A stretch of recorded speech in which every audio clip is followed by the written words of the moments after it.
అందరికి నమస్కారం. Welcome to Kira cooking diaries channel. ఇక ఈ ఛానల్ అయితే కొత్త ఛానల్, కాస్త కొత్తగా చూస్తున్న వాళ్ళు సపోర్ట్ చేయండి, లైక్ చేయండి, షేర్ చేయండి. నేనైతే ఇక్కడ భర్తం చేస్తాను. మా సైడ్ అయితే భర్తం అంటారు. అంటే ఇవన్నీ కాయగూరలు వండుతాం అనమాట. ఈ గుమ్మడికాయ కూడా కట్ చేసి ఒక పీస్ వేస్తాను, అంతా వేసేలేదనమాట. ఇవి వచ్చేసి పచ్చి కందులు, అనపగింజలు, పచ్చి శనక్కాయలు అనమాట. ఇక ఇవి వచ్చేసి గెంచిగడ్డలు అంటారు కదా, అవి అంత చెక్క తీసి కట్ చేశాను. నువ్వుల పొడి, పల్లి పొడి కూడా వేస్తాము. ఇక్కడ వచ్చేసి ఇవి ఆలును అలాగే వంకాయలు కట్ చేసేసాను అనమాట. ఉప్పు వేసాను, సేదు వస్తుంది మరి. ఇక అలాగే శనగలు కూడా ఉడికిపెట్టాను అనమాట. ఇవి ఉడికేలేదు కదా, శనగలు కూడా ఉడికిపెట్టాను. శనగలు అలాగే అలసందులు అన్ని వేసి ఈ పాత్రలోనైతే చేసేస్తాను. కుక్కర్ లో అయితే అయ్యలేదు. ఇక ఒక పాత్ర పెట్టేసుకున్నాం కదా, గ్యాస్ ఆన్ చేసేసుకొని ఇక ఆయిల్ అయితే వేసేసుకుందాం. కాస్త ఎక్కువగానే వేసుకోవాలి ఆయిల్ అయితే. చూడండి, ఈ మాత్రం వేసుకుంటే సరిపోతుంది. ఇక ఆవాల జీలకర్ర అయితే వేసేసుకుందాం. ఇంకా ఆనియన్స్ అయితే వేసేసుకున్నాం కదా, అలాగే పచ్చి కరివేపాకు వేసేసుకుందాం. ముందే ఆవాలు వేసినప్పుడు వేస్తే చిక్కుతాయి అనమాట, అందుకని ఇప్పుడు వేస్తాను. ఇంకా ఆనియన్స్ అయితే కలర్ వచ్చేసాయి కదా, గోల్డ్ కలర్. ఇక ఇప్పుడైతే వంకాయలు, ఆలుగడ్డలు వేసేసుకుందాం. కట్ చేసుకున్నాం వంకాయలు, ఆలుగడ్డలు.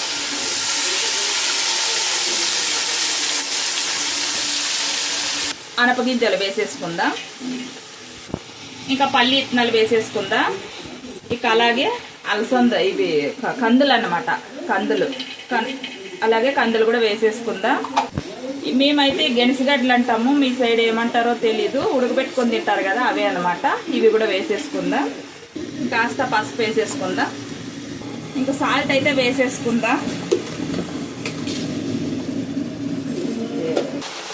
ఇక టేస్ట్కి తగినంత సాల్ట్ వేసేసుకున్నాం కదా. ఇక అలాగే స్పైసీకి తగినంత కారం కూడా వేసేసుకుందాం.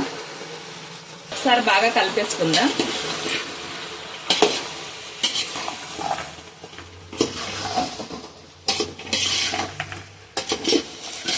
చాలా అంటే చాలా బాగుంటుంది కూర అయితే గిన.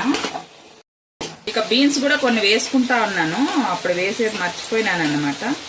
ఇక బీన్స్ కూడా వేసేసాను. ఇంకొకసారి బాగా కలిపేసుకుందాం. మగ్గాలన్నమాట ఇవన్నీ. కాస్త మగ్గేంత వరకు మనము మూత పెట్టేద్దాం. కొన్ని అలా నీళ్ళు వేసుకోవాలని, ఎక్కువ వేసుకోరాదు నీళ్ళు. మూత పెట్టేద్దాం. ఇక మూత అయితే తీద్దాము. కాసేపు మగ్గిచ్చాం కదా. అయితే ఇది కట్ చేసేసాను అనమాట గుమ్మడికాయ. ఇక ఇవే పీసులు ఇన్నే వేసేది. ఇక వేసేస్తా ఉన్నా. గుమ్మడికాయ అయితే తొందరగా ఉడికిపోతుంది అనమాట. ఇక ఇవైతే అలసందలు, ఇవి కూడా తొందరగా ఉడికిపోతాయి. ఇక నానబెట్టి కాసేపు అలా వేస్తా ఉన్నాను అనమాట. ఇక టమాటా ముక్కలు వేసేసుకుందాం. ఇంకా ఇప్పుడు ఈ శనగల నీళ్ళతో సహా ఉడికిచ్చినవి వేసేసుకుందాం. ఇక ఇప్పుడైతే వేయించిన నువ్వులు అనమాట మిక్సీకి వేసేసాను. పొడి అయితే ఇక కొంచెం వేసేసుకుందాం. పొడి వేయడం ద్వారా టేస్ట్ అయితే చాలా బాగుంటుంది. ఇంక ఇప్పుడైతే ఇవి కూడా వేయించిన పల్లి పౌడర్ అనమాట వేసేసుకుందాం.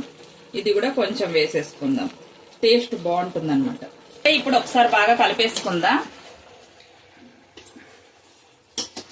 అన్ని వేసుకున్నాం కదా, కలిపేసుకుందాం. ఇంకా మసాలా వేయాలన్నమాట. ఇప్పుడు ఇవి బాగా ఉడకాలి. ఉడికిన తర్వాత మసాలా వేద్దాం. అయితే వేసేసుకుందాం. ఒక అరచొంబు వేసేసి కాసేపు అలా ఉడికిద్దాం. ఇక ఇదైతే ఉడుకుతా ఉంటుంది. ఈలోపు మనం మసాలా వేసేసుకుందాం. ఇదైతే కొబ్బరి పొడి అనమాట. కొంచెం కొబ్బరి అయితే మిక్సీకి వేసేసాను. పొడిలా చేసుకున్న తర్వాత మనం చెక్క, లవంగాలు వేసేసుకుందాం. ఇదిగో. ఇక అలాగే వెల్లుల్లి అనమాట, వెల్లుల్లి వేసేసుకుందాం. ఇక కొత్తిమీర వేసేసుకొని ఇక పేస్ట్ అయితే చేసేసుకుందాం. ఇక మిక్సీకి అయితే వేసేసుకున్నాం కదా, మసాలా వేసేద్దాం. ఇక పాత్రలోనైతే ఇదిగో మూత తీసేద్దాము. చూడండి, బాగా ఉడుకుతా ఉంది కదా. ఇక మసాలా అయితే వేసేద్దాము. మసాలా వేసిన తర్వాత ఇక కర్రీకి ఒక టేస్ట్ అనేది వస్తుంది అన్నమాట. మసాలా వేసేసుకుందాం.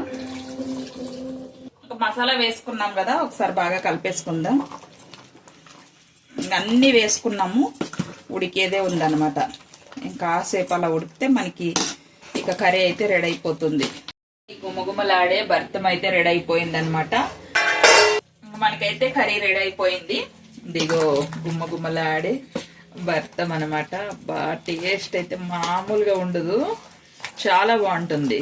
దిగో చూడండి. ఇక మనమైతే ఇందులో వేద్దాం. ఈ వీడియో అయితే ఇంతేనండి. లైక్ చేయండి, షేర్ చేయండి, సబ్స్క్రైబ్ చేసుకోండి. కొత్త వాళ్ళు ఎవరైనా చూస్తున్నట్లయితే సపోర్ట్ చేయండి. Bye friends.